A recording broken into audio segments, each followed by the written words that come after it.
Makanya jangan pernah meninggalkan ilmu yang bernama usul fikih, karena fikih yang mateng itu cara basa Jawa ini akan kehilangan stok teks. Misalnya Nabi sedekah pakai kurma atau pakai apa makanan pokok. Itu hadisnya itu kurma, sama Imam Syafi'i digenti kutu ahli baladi, yaitu makanan pokok dari negara. Sehingga kita tidak bisa mentang-mentang Nabi sedekahnya pakai kurma terus kita orang miskin kita kasih kurma. Bisa linu tuh nih kalau makan kurma orang Indonesia itu. Karena yang penting itu kutu ahli balad bukan kurma. Bukan mentang-mentang Nabi sholat di Mekah Medina, kalau ingin persis sunnah Rasul, sholatnya harus di Mekah Medina. Kalau di Indonesia Nabi tidak pernah sholat di Indonesia. Sunnah Rasul sholatnya di Mekah Medina, bisa ada orang sholat kalau gitu. Jadi ada ilmu yang namanya tangkihul manat, yang harus ditiru itu sisi mana?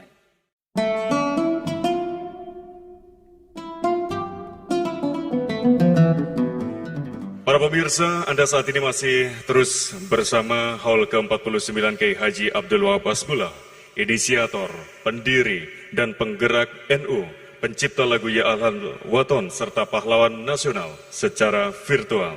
Berikutnya, tausiah dalam rangka Haul ke-49 Kiai Haji Abdul Wahab Hasbullah oleh Gus Baha kami haturkan.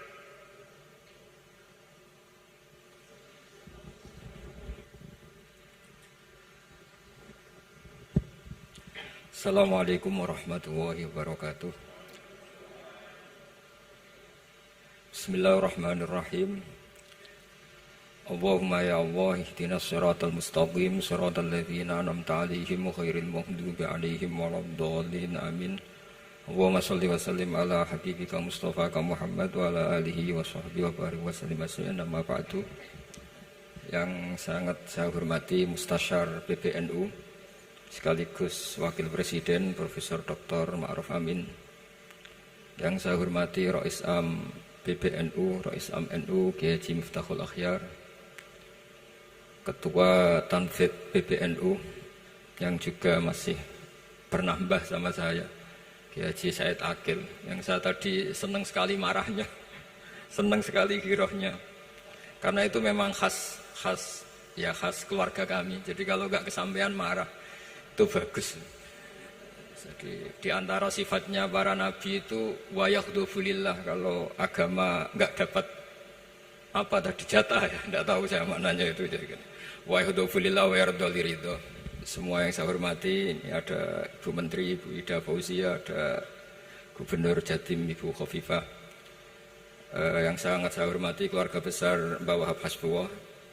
Di sini secara berurutan ada Nyai Mutmainnah, ada Nyai Mahfuzah, ada Nyai Hizbiyah, ada Nyai Mujidah. Yang sangat saya hormati Kiai Haji Hasib, Kiai Haji Rokib, semua yang saya hormati para santri, para alumni. Alhamdulillah tadi acaranya banyak sekali, jadi saya nanti ngaji insya Allah 15 menit.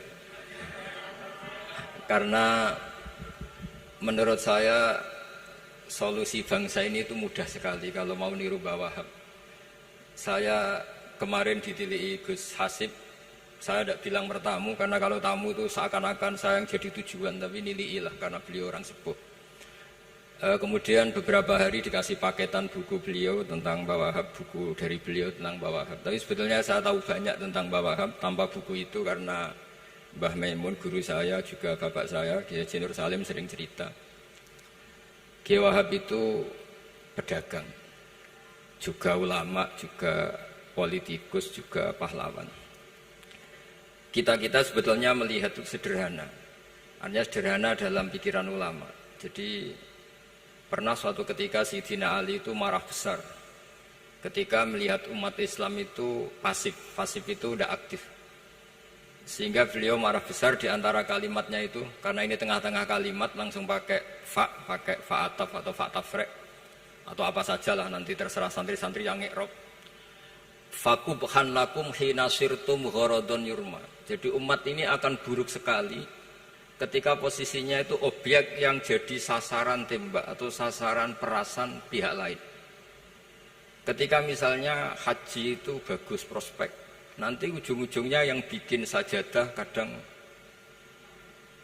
orang sana, mau biang kubu sebelah, nanti sensitif secara politik. Nanti ketika umat Islam punya kebutuhan pakaian ihram besar, juga yang produk kadang orang lain. Begitu seterusnya, sehingga setiap kebutuhan kita pun yang produk itu orang lain. Sehingga Mbah Wahab berpikiran sampai impor mori pas itu kain putih. Begitu juga traveling, ketika umat Islam butuh mudah pergi ke Mekah untuk haji dan umrah. Juga bironya itu kadang orang lain, zaman itu Hindia Belanda, sehingga beliau dulu sudah mendirikan semacam biro haji. Itu semua adalah madhab, di antara madhab Sayyidina Ali ketika beliau mengatakan fakubhan lakum hina sirtum gharadun yurma. Buruk sekali kamu di mana-mana ini jadi objek. Misalnya kira-kira ginilah, kalau kholnya Mbah Wahab itu ada 10.000 santri dan semuanya karena keluarga kiai itu dermawan, sama Bu Mujidah dikasih makan semua. Nanti cateringnya yang menyediakan orang lain, kita tidak punya kecakapan produksi itu atau melayani itu. Sehingga perdagangan Mbah Wahab dalam tradisi keulamaan itu dimaknani sebagai supaya kita ini jadi aktor, baik di perdagangan, di politik, maupun dalam solusi urusan-urusan publik. Misalnya sekarang ada problem apalah, sebetulnya solusinya gampang sekali. Ketika kita minus atau ketika kita tidak berkecukupan, mulai dulu lama itu solusinya gampang. Pernah suatu Abdul Qasim Al-Junaidi atau siapa sajalah, ini karena polanya sama, menyuruh muridnya, saya tolong belikan ikan. Cara sekarang mungkin dikasih uang 50.000, terus dikasih tahu sama muridnya, Pak Yai uangnya tidak cukup karena harga ikannya 70.000. Terus kata gurunya, beri lebih murah lagi. Uang 50 aja tidak cukup, kok cari yang lebih murah. Kata beliau, arkhisuhu bitarki.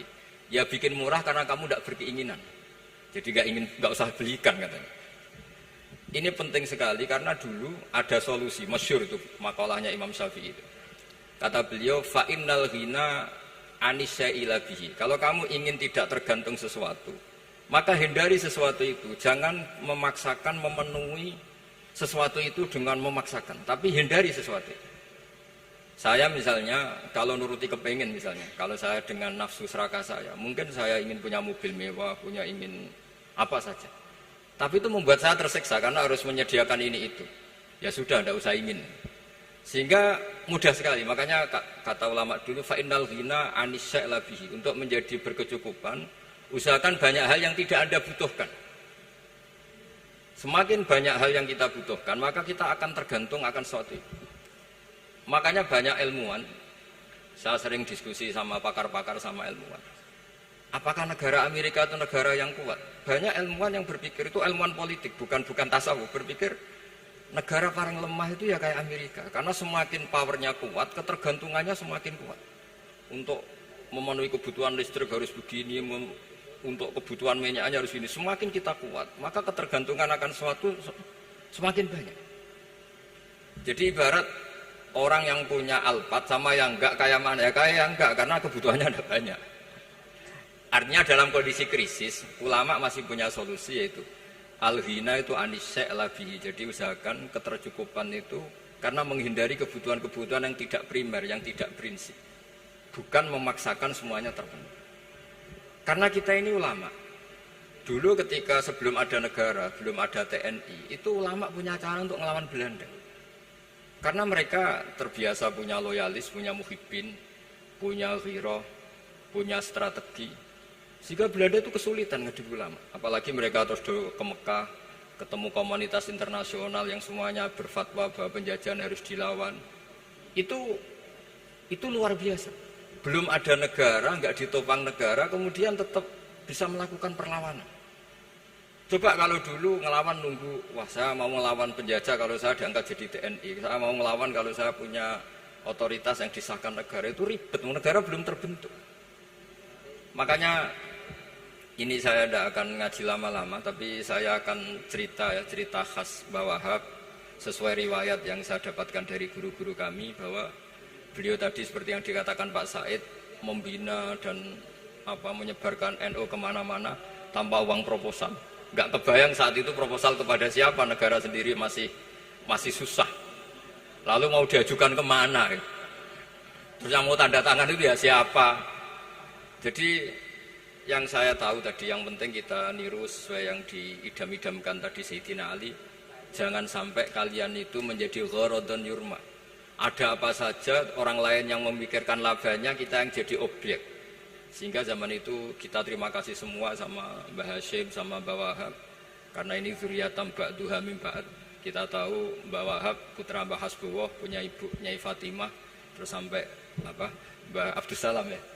Kemudian Mbah Hashim punya ibu Halimah, punya abah lagi siapa setelah Halimah itu Lainah ya. Nah, terus Mbah Abdussalam, jadi ini zuriyatam ba'duha min ba'd. Kalau dalam tulisan itu sampai Mbah Abdul Jabbar bin Ahmad bin Mbah Sambu. Memang Mbah Sambu punya beberapa saudara, diantaranya ada yang namanya Mbah Yusuf itu yang melahirkan keluarganya Mbah Ahmad Siddiq Jember, Mbah Siddiq Jember. Ada yang Abdul Halim yang melahirkan keluarga Lasem, termasuk saya itu lewat jalur Mbah Abdul Halim. Jadi zuriyatam ba'duha min ba'd. Dulu semua orang zaman Rasulullah SAW itu dilatih jadi aktor, jadi subjek. Sehingga orang yang miskin pun ketika perang Tabuk, perang Dzatil Usrah itu semua menyumbang. Ada yang menyumbang emas yang enggak terkira, yaitu Sayyidina Utsman. Ada yang cerita, ya Rasulullah saat tadi malam buruh dan punya beras hanya 2 kilo, yang 1 kilo saya sumbangkan jenengan, yang 1 kilo saya pakai untuk keluarga kami.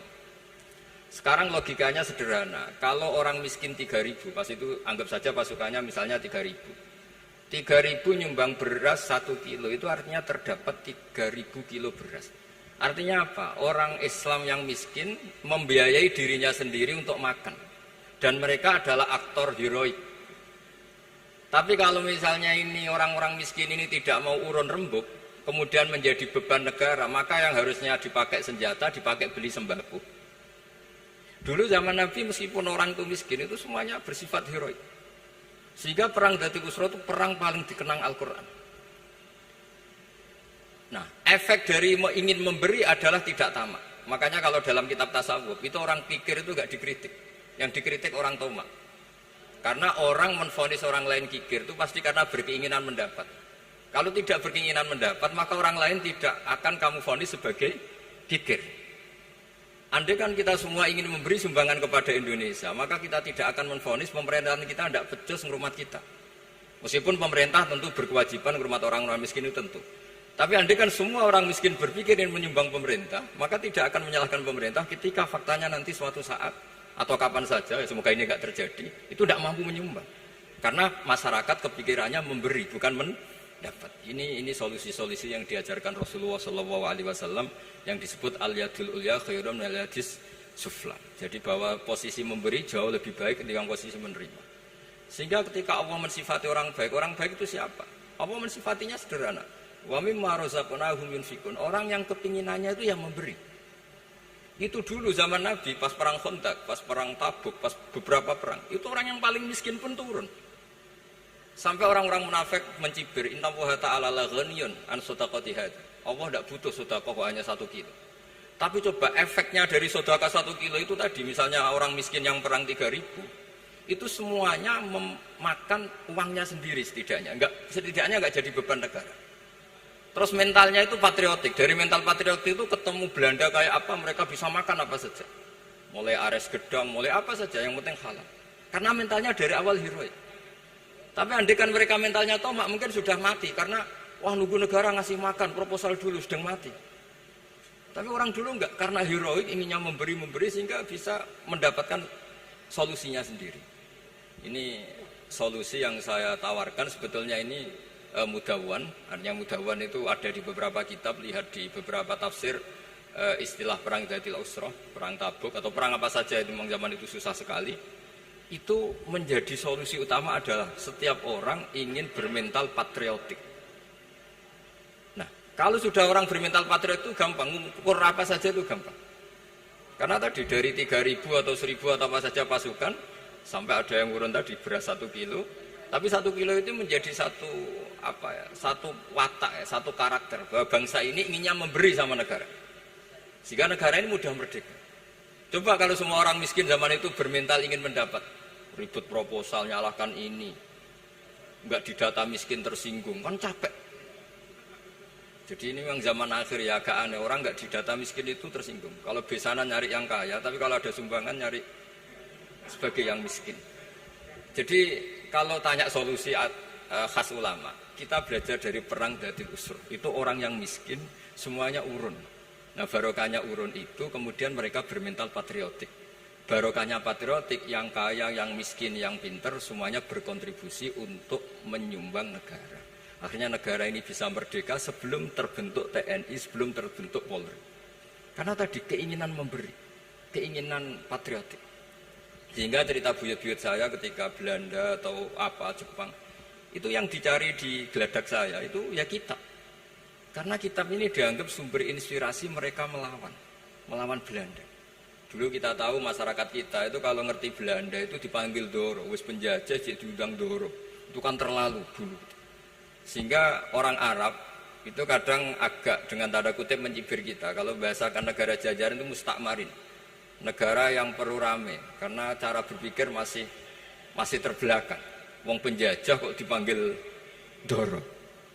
Terus ketika beberapa kiai melihat Belanda baik karena di alun-alun dikasih masjid gini-gini, sudah tidak berontak karena anggap Hindia Belanda itu baik.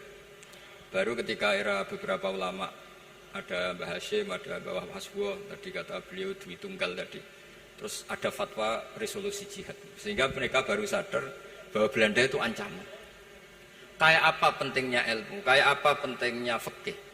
Karena di fikih jelas jihad untuk melawan penjajah itu fardu kifayah. Tapi jika musuh kadung ada di kita, maka itu fardu ain. Tidak lagi ada prasyarat harus lelaki, harus merdeka, enggak, perempuan pun harus terlibat. Sehingga kita punya pahlawan kayak Cut Nyadin, beberapa daerah Kartini. Itu ada di khazanah kitab-kitab fikih kita.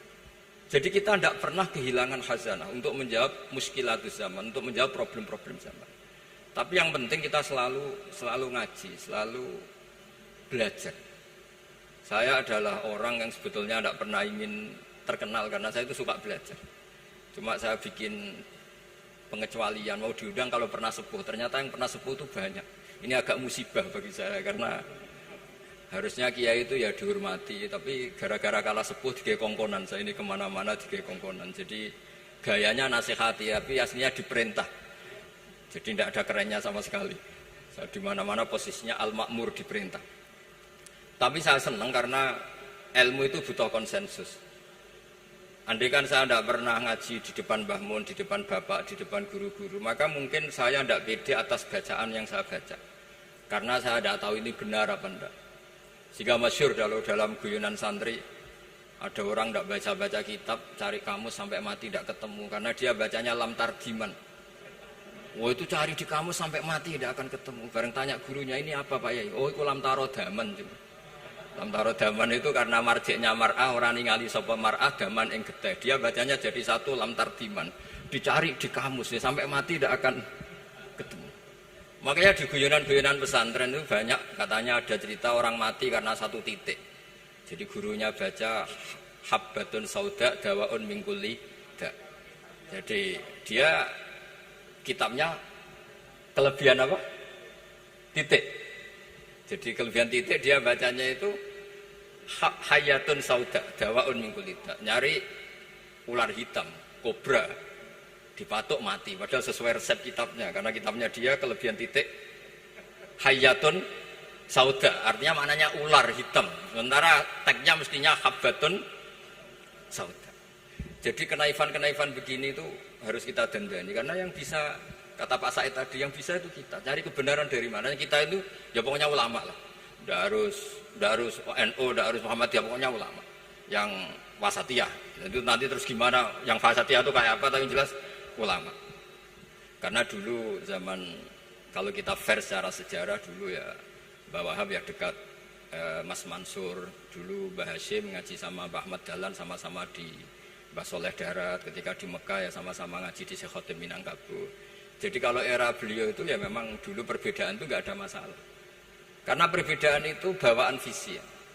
Saya belajar usul fikih di antara yang diceritakan di buku-buku Mbah Wahab.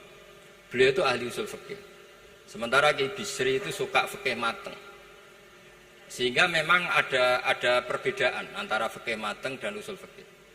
Saya beri satu contoh. Ini guyonan tapi nanti di usul fikih nanti kelihatan. Di usul fikih itu ada ilmu namanya tangkihul manat. Ketika Nabi sama-sama menyebut sesuatu, sebetulnya ada benang merah di situ, tidak sama persis. Misalnya begini, Ja'a a'rabiyun ila Rasulillah sallallahu alaihi wasallam, faqala ya Rasulullah ahlaktu. Wa ma ahlaka kaqal waqatu imraati fi nahari Ramadan. Ya Rasulullah, saya ini orang yang rusak karena saya berhubungan intim dengan istri saya di ketika Ramadan. Terus Nabi ngendikan, ya sudah kamu harus merdekakan budak, saya tidak punya ya Rasulullah. Ya sudah kamu puasa 2 bulan berturut-turut. Kata beliau, puasa baru sehari saja kecelakaan apalagi 2 bulan. Karena kamu orang Arab lah, orang Arab itu, dia cerita ini di Arab kita. Terus, ya sudah kamu sedekah sama 60 orang miskin. Saya ini orang paling miskin. Susah kan menghadapi orang miskin seperti ini. Nah, pertanyaannya secara usul fikih. Menurut mazhab Syafi'i, sanksi berat itu hanya untuk yang berhubungan suami istri. Sehingga kalau membatalkannya pakai rokok, pakai minum, pakai makan, tidak kena sanksi seberat itu. Masuk akal kan, karena memang hubungan suami istri dalam banyak hal, misalnya haji, itu ifsad, yang benar-benar ifsad, bisa merusak haji secara total. Tapi menurut Imam Malik, pikiran Imam Syafi'i itu dianggap aneh. Loh, ini hubungan suami istri itu statusnya mubah, sesuatu yang boleh. Maka semua hal yang boleh tapi merusak kehormatan Ramadan, maka ketentuannya sama. Yaitu misalnya nggak sakit, nggak apa, pagi-pagi nyate. Wah, itu kan melecehkan Ramadan, nggak sakit, nggak apa, kok pagi-pagi nyate. Perlu dicatat karena hubungan suami istri itu sesuatu yang boleh. Berarti kalau yang boleh merusak Ramadan hukumannya berat, makan yang statusnya boleh juga hukumannya berat. Itu dulu bapak saya ketika bikin analogi itu mau cerita sederhana gini. Hak dhisik ono santri ya goblok, kandhanane aneh. Istrinya lapor ke kiainya. Pak Yai, santri jenengan kalau sama istri sering mukul itu nabok pakai tangan. Santrinya dipanggil kan alumni, kamu jangan sering mukul istri kamu gini-gini. Iya Pak Yai, njeh. Suatu saat 2 minggu istrinya lapor lagi, sekarang tidak nabok Pak Yai, nyaduk. Karena yang dilarang hanya nabok. Dipanggil kiai, lo kamu katanya masih sering nyaduk istri kamu. Yang dilarang kan mukul, sekarang nyaduk. Kapan-kapan meludahi. Nah, artinya di usul fikih dijelaskan bahwa makna haramnya naboi adalah hurmatul idza, haramnya menyakiti. Maka nyaduk sama, meludahi sama, menerlantarkan sama. Itu dulu bahwa ahlinya bikin usul fikih seperti itu. Sehingga misalnya Amar Ma'ruf Nahi Mungkar ketika beliau ditanya, apakah perlu ikut kabinet gotong royong? Tapi di situ banyak kelompok yang mungkin tidak cocok. Pikirannya kita harus ikut, justru ikut benahi dari dalam. Meskipun dari ikut itu bahwa Wahab Nyun Sewu yang mengalami fitnah yang macam-macam dituduh karena zaman itu nasakom. Tapi itu beliau santai saja. Tapi zaman itu memang itu sah karena zaman itu belum dibubarkan. Jadi yang dialami Wahab ini luar biasa. Semuanya harus jadi pelajaran bagi kita. Makanya jangan pernah meninggalkan ilmu yang bernama usul fikih. Karena fikih yang mateng itu cara basa Jawa ini akan kehilangan stok teks. Misalnya Nabi sedekah pakai kurma atau pakai apa makanan pokok. Itu hadisnya itu kurma, sama Imam Syafi'i digenti kutu ahli baladi, yaitu makanan pokok dari negara. Sehingga kita tidak bisa mentang-mentang Nabi sedekahnya pakai kurma terus kita orang miskin kita kasih kurma. Bisa linu tuh nih kalau makan kurma orang Indonesia itu. Karena yang penting itu kutu ahli balad bukan kurma. Bukan mentang-mentang Nabi sholat di Mekah Medina, kalau ingin persis sunnah Rasul, sholatnya harus di Mekah Medina. Kalau di Indonesia Nabi tidak pernah sholat di Indonesia. Sunnah Rasul sholatnya di Mekah Medina, bisa ada orang sholat kalau gitu. Jadi ada ilmu yang namanya tangkihul manat, yang harus ditiru itu sisi mananya. Nah dalam konteks Arabi tadi terus kemudian ada dibuang, Ja'a Arabion, kata Arabi itu dibuang. Datang orang Bedui, orang kota pun kalau punya kesalahan yang sama, hukumannya juga sama, maka kata Arabi dibuang.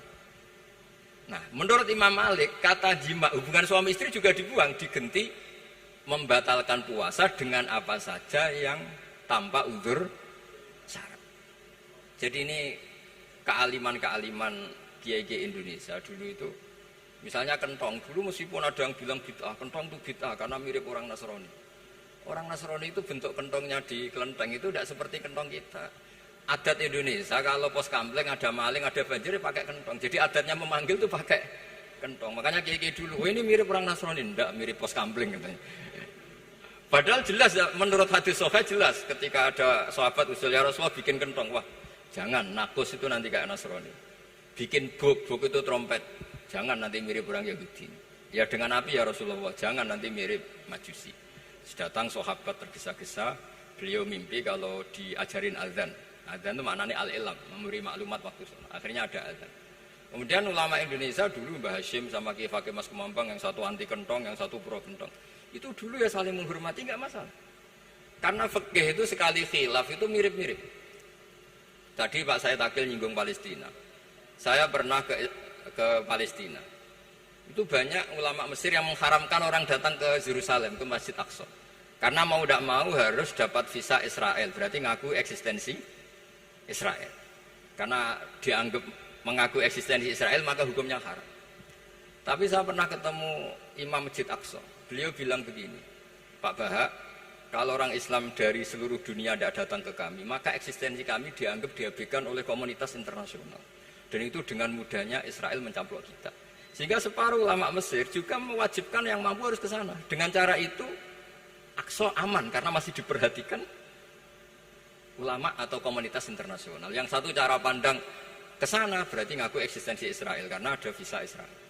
Yang satu bilang harus ke sana, dengan itu eksistensi Masjid Aqsa terjaga karena masih diperhatikan ulama atau komunitas Jadi di mana-mana khilaf itu ya seperti itu. Tapi alhamdulillah di kita itu khilaf itu biasa. Sehingga zaman kita mondok, saya itu pernah pengalaman buruk sekali saya ketika jadi Rois Musyawarah Fathul Mu'in.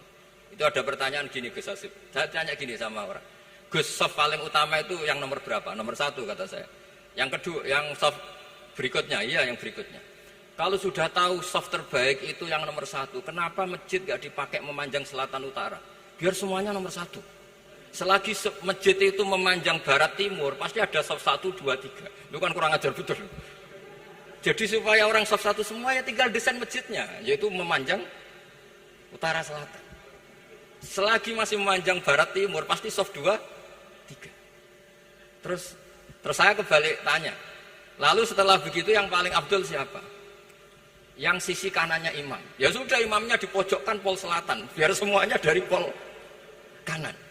Nanti ada masalah lagi, yang paling abdul siapa? Yang paling dekat imam. Yuskono kerubuti imam kan gitu. Jadi kalau nuruti fikih itu ya memang ilmu logika. Sehingga banyak orang jadi wali itu dari hasil ijtihadnya. Ada orang jadi wali karena sering sholat di shaf awal. Tapi ada wali pesaingnya justru jadi wali karena kalau sholat di belakang. Tapi tetap wali. Suatu saat 2 wali ini ketemu. Loh, kamu kok wali padahal kalau sholat paling belakang? Saya tuh malu sama Allah. Kok kayak sok suci ya kok ngarep gitu. Jadi wali karena adab, bukan karena malas loh.